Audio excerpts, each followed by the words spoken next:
پر جناح house کو نہ صرف نظر آتش کیا، وہیں شہداء کی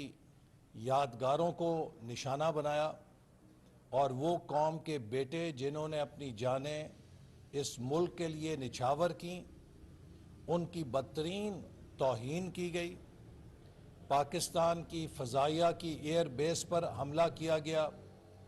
پاکستان کے انٹیلیجنس اور سیکیورٹی کے اداروں کے دفاتر پہ حملہ کیا گیا، اور اسی طرح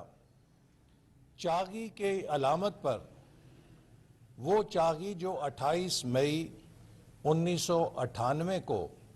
پاکستان کے دفاع کو ناقابل تسخیر بنانے کی دنیا بھر میں علامت بنا،